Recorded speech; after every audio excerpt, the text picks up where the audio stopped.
Tule tafadhali tuwe haraka. Mheshimiwa Okiogoro ngayali. Timu ya KCB tunaona mmefika karibu.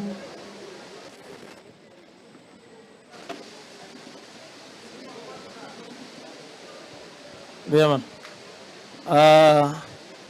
Our Excellency the Governor, Acting DG, honorable members na staffs wa County Assembly wote na wasalimu. God is good and all the time. Mimi nina maneno mawili naongelea.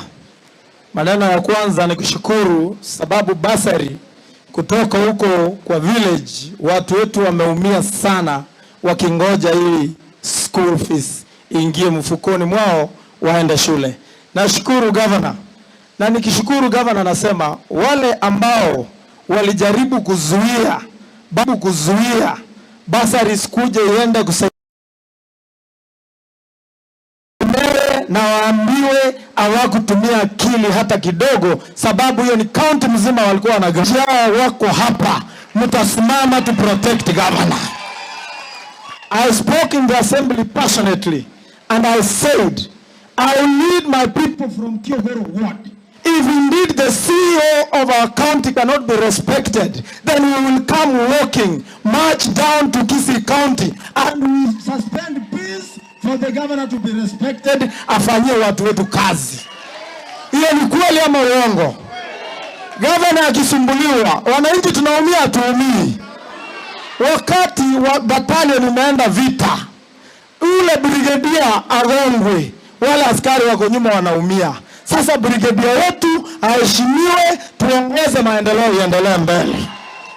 Nikimalizia governor, kando na basari, kazi inaendelea kwa ward zetu. Mimi nashukuru nimefanya maji, water springs, 20 of them zinaendelea kufanyika Kiogoro ward. Barabara zinaendelea kufanyika Kiogoro ward. ICD classes ziko kwa mpango. Basari ndio hii. Situpatie time tufanye kazi.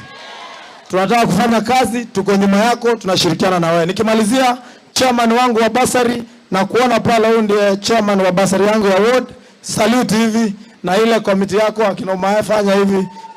Thank you very much. God bless you. Asante Mheshimiwa Bogiakumu ward. Bogiakumu. Ako wapi? Huyu ni nani?